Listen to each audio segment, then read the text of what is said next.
하나님 말씀을 봉독하겠습니다. 하나님 말씀은 잠언 31장 1절부터 9절까지입니다. 잠언입니다. 31장 1절부터 9절까지입니다. 제가 받들어 읽겠습니다. 여러분도 함께 가족들과 읽으시면 좋으실 것 같습니다. 르무엘 왕이 말씀한 바 곧 그의 어머니가 그를 훈계한 잠언이라. 내 아들아, 내가 무엇을 말하랴? 내 태에서 난 아들아, 내가 무엇을 말하랴? 소원대로 얻은 아들아, 내가 무엇을 말하랴? 내 힘을 여자들에게 쓰지 말며 왕들을 멸망시키는 일을 행하지 말지어다. 르무엘아, 포도주를 마시는 것이 왕들에게 마땅하지 아니하고 왕들에게 마땅치 아니하며 독주를 찾는 것이 주권자들에게 마땅하지 않도다. 술을 마시다가 법을 잊어버리고 모든 공관자들의 송사를 굽게 할까 두려우니라. 독주는 죽게 된 자에게, 포도주는 마음에 근심하는 자에게 줄지어다. 그는 마시고 자기의 빈궁한 것을 잊어버리겠고 다시 자기의 고통을 기억하지 아니하리라. 너는 말 못하는 자와 모든 고독한 자와 송사를 위하여 입을 열지니라.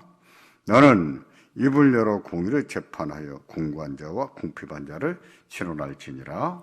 아멘. 성공한 사람에게는 좋은 습관이 여러 개 있다고 합니다. 좋은 습관. 나쁜 습관은 그렇게 많지 않다고 해요. 부지런하다든지 성실하다든지 또 독서를 한다든지 이런 좋은 습관들을 여러 개 가지고 있다고 해요. 그런 사실은 잠언의 가르침과도 같습니다. 잠언의 주제는 의롭게 살아라, 그리고 잘 살아라 라고 규정할 수 있습니다. 의롭게 살아라, 그리고 잘 살아라. 잘 살아야 되는데 나쁜 방식으로 잘 사는 것이 아니라 의롭게 살고 그리고 잘 살아야 된다 하고 가르치는 게 잠언입니다. 하나님 백성은 의롭게 살면서 그러면서 잘 살아야 된다는 거예요. 그러면서 잘 살기 위해서는 꼭 해야 될 것과 하지 말할 것이 있다고 가르칩니다. 그 꼭 해야 되는 것들, 그런 것을 좋은 습관이라고 할 수 있고 하지 말아야 될 것을 나쁜 습관이다라고 말할 수 있습니다. 그러면서 아무리 좋은 습관이 있어도 나쁜 습관이 있다면 그것으로 치명상을 입을 수 있다고 경고합니다. 그 경고를 금지라고 합니다. 해서는 안 될 것들. 그것을 고치지 않으면 모든 게 엉망이 될 수가 있습니다. 형sel의 공처럼 한 땀 한 땀 쌓아올린 금자탑이 하루아침에 무너질 수 있고 지금까지는 인생을 잘 살아왔는데 어느 시점에서 무너져 내릴 수 있어요. 인생은 그런 거예요. 오늘 잘 살았다고 해서 내일 잘 사는 게 아닙니다. 문제가 있으면 어느 시점에서 무너져 내릴 수 있는 게 인생이에요. 그래서 좋은 습관을 키우는 것도 중요합니다만 그것 못지않게 중요한 게 나쁜 습관을 고치는 것이 중요한 거예요. 나쁜 습관을 고치는 것. 본문은 르무엘 왕이 한 말인데 사실은 그의 어머니께서 그가 어렸을 때부터 가르쳤던 훈계, 잠언입니다. 그러나 어머니께서 가르쳤던 말씀을 기억하고 있다가 그것을 자기도 가르치려고 했던지 기록으로 남겨놨어요. 그게 성경의 잠언 안에 들어온 겁니다. 르무엘 왕의 어머니는 어린 왕자를 키우면서 나쁜 습관을 경계할 것을 교훈했는데 그 중에 하나는 지나친 음주입니다. 지나친 음주.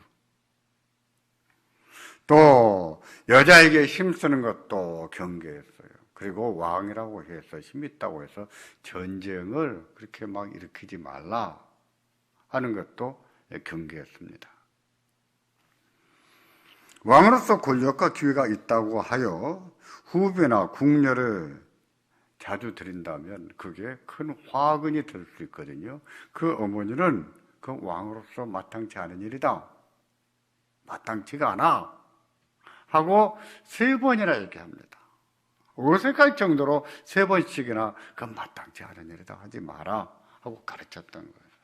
그러면서 현숙한 여인을 아내로 맞이하라 하면서 어떤 여인이 현숙한 여인인지 그 다음 10절부터 쭉 설명을 합니다. 전쟁을 함부로 일으키지 말 것도 경계했습니다만 오늘은요, 그 중에 음주에 대해서 상고하려고 합니다. 31장 4절에 보면 그의 어머니가 아들에게 하는 말씀이에요. 르무엘아, 포도주를 마시는 것이 왕들에게 마땅하지 아니하고 왕들에게 마땅하지 아니하며 독주를 찾는 것이 주권자들에게 마땅하지 않도다. 보세요. 3번 말씀하지 않았습니까? 우리말에 있어서 이렇게 3번 얘기하는 것은 어색한 문장이에요. 그런데 유대인들에게 있어서 이것은 엄청난 강조입니다. 최고의 강조예요. 그 어머니는 장차 한 나라의 왕이 될 아들에게 이건 절대로 하지 말아야 된다. 정말 조심해야 된다. 를 가르쳤던 것이죠. 그 아들은 그걸 기억했습니다. 기억하고 있다. 우리 어머니가 나를 이렇게 가르쳤다. 하고 자기도 가르친 거예요. 그게 잠언 31장입니다. 포도주를 마시는 것이 왕들에게 마땅하지 않다. 왕들에게 마땅하지 않다. 그럴까요? 포도주를 마시는 것이 왕들에게 마땅하지 않은 일일까요? 이 말을 2번이나 했고 독주를 언급한 것까지 3번 했는데 정말 그럴까요? 왕으로서 포도주, 독주, 지나친 음주, 독한 술 마시는 것이 마땅치 않은 일일까요? 우리 시대 사람들이 음주가 너무나 보편화되어 있고 또 세계적으로 술을 많이 마시는 나라, 민족, 국민들이 되다 보니 이 말에 동의하지 않을 것만 같은 생각이 듭니다. 그러나 왜 그렇게 말씀했는지, 왜 그래야 되는지 안다면 공감할 겁니다. 르무엘 왕의 어머니는요, 술을 즐기며 왕이 공사를 그르칠 수 있다고 경계했습니다. 공사를 그르칠 수 있다. 그렇죠. 왕으로서 공의롭지 못한 재판을 할 수 있고 말 못하는 자와 고독한 자들을 억울하게 만들 수 있다고 경계했어요. 그럴 수 있어요. 만약 그런 일이 발생한다면 그것은 왕으로서 자질이 부족한 것이지 않을까요? 그렇습니다. 그것은 치명적인 약점이 될 수 있어요. 특히 하나님 백성의 왕이라면 더 그렇지요.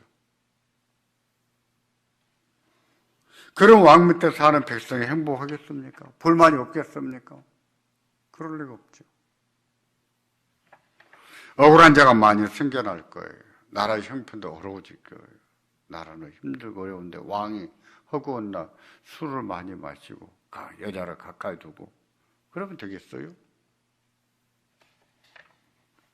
그런 이유로 르무엘 왕의 어머니는 술을 금했습니다. 지나친 음주, 독주를 금했어요.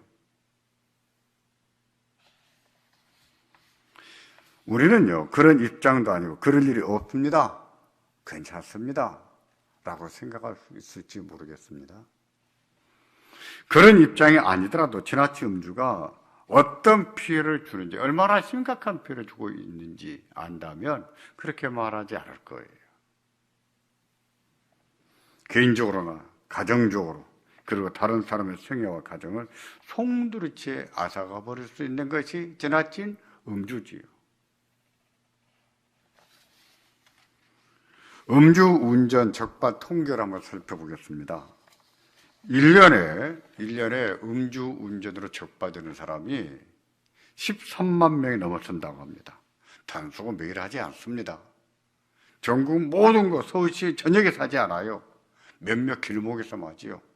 그럼에도 1년에 13만 명이 적발된다고 합니다. 이 정도 되면 웬만한 도시 하나입니다.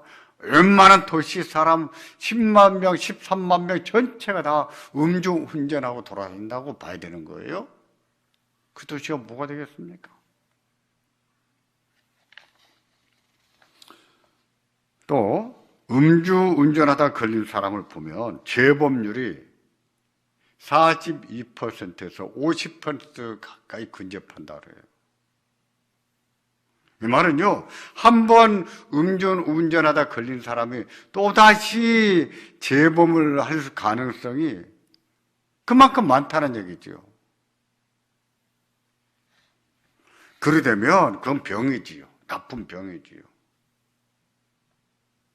그런 게 얼마나 위험합니까? 지난 주간에도 어떤 젊은 여자가 벤츠를 몰고 가다가 음주로 사람을 치어 죽이지 않았습니까? 그걸로 인해서 자기는 강아지를 들고 나왔다. 이런 것 때문에 사람들에게 구경만 했다는 것 때문에 비난을 많이 받고 있습니다만 이게 무슨 일입니까? 나는 술을 마시지 않았는데, 나는 아무 죄가 없는데 왜 술을 그렇게 먹고 와서 나를 죽인단 말입니까? 그런 일이 다반사 일어나고 있잖아요. 심각한 문제예요. 음주 통계를 한번 보자면요. 2017년부터 21년까지 5년 동안 음주운전 교통사고가 86,747건이었다고 합니다. 교통사고예요. 음주교통사고 86,000건이 넘었습니다. 그 중에 음주교통사고로 죽은 사람이 1,573명이라고 합니다. 그리고 14만 3,993명이 부상을 당했어요. 그 중에 상당수는 장애자가 되어버렸습니다. 이 정도면 심각한 문제라고 하지 않겠어요? 문제지요.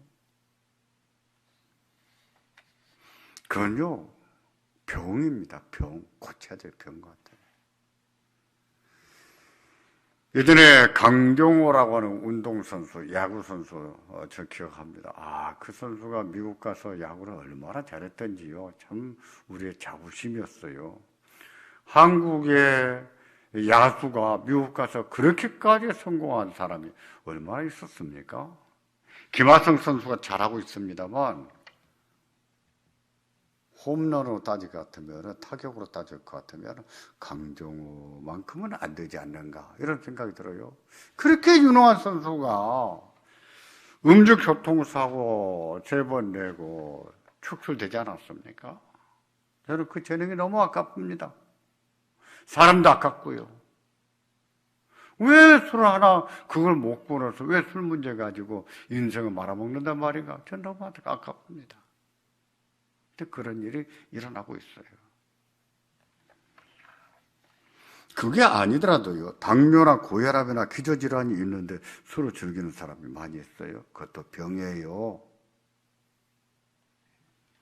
또 다른 병에 걸린 겁니다. 술병. 그것은요, 자기 인생을 잘못 사는 병이고 또 가족에게 무책임한 병이에요. 무책임한 겁니다. 그런 사람이 인생을 잘 살 수 있을까요? 잠깐 어떻게 버틸 수 있을지 몰라도 지속적으로 잘 살지는 못합니다. 그것은 나쁜 습관이거든요. 인생을 엎어먹는 나쁜 습관이에요. 그러고 보면 2번 걸렸던 1번 걸렸던 음주운전한 사람은요, 위험한 사람입니다.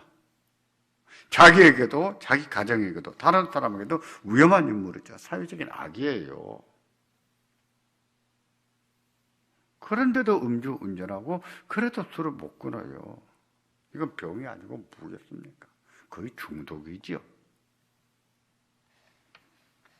누구에게나 고쳐야 될 습관이 있습니다. 고쳐야 될 기질이 있어요. 누구에게나. 그런 것 하나하나 잘 고쳐가는 사람은 인생을 잘 사는 거예요. 가족을 행복하게 만드는 겁니다. 화를 잘 내는 사람이 그 화 잘 내는 것을 고친다. 가족들이 얼마나 평안해지겠어요. 벅하면 소리 지르는 사람이 소리를 안 지르야 된다. 하나 고치면 가족들이 얼마나 안정을 누리고 평안해하고 좋아하겠습니까? 그런 거거든요. 그런 가정에 행복이 줄 수 있죠. 그래서 나쁜 습관이 있더라도 고쳐나가는 것이 중요한 거거든요. 설날을 맞이해서 새해에는 이 나쁜 습관 하나쯤은 고치기로 결심을 해보면 어떨까요? 가족들이 옹기종이 모여 앉았습니다. 나는 올해 이거 하나는 고치겠다. 나는 이거 하나는 고치겠다. 나는 술 하나는 끊겠다. 나는 화내는 것을 고치겠다. 나는 게으른 것을 고치겠다. 나는 기도하지 않는 것을 고치겠다. 성경을 보지 않는 것을 고치겠다. 그런 것을 하나하나 고쳐나간다면 개인적으로도 큰 발전이 있죠. 가정도 행복해질 거예요. 인생을 잘 사는 것입니다. 우리가 설날을 맞이해서 그와 같이 하나쯤은 결심하면 좋겠습니다. 그것을 하나님 앞에서 한다면 그것을 믿음입니다. 경건이에요. 하나님을 믿는 믿음이에요. 음주 습관이 됐던 어떤 것이 됐던 고쳐나가는 것은 굉장히 중요한 문제고 그만큼 신앙적으로도 발전이 있는 것이고 인격적으로도 성숙해져 가는 겁니다. 가족들이 이렇게 모여 앉았을 때 예배를 마친 후에 한 번씩 물어보면 좋겠습니다. 너는 뭘 고치겠니? 나는 이걸 고치겠다. 함께 얘기한다면 참 좋을 것 같아요. 그리고 그렇게 고쳐나감으로 우리 하나님의 가정들이 더 평안해지고 또 복되기를 바랍니다. 하나님이 기뻐하실 거예요. 그런 가정의 은혜를 듬뿍 부어주실 것입니다. 그 가정에 하는 일이 찰뜨게 하실 거예요.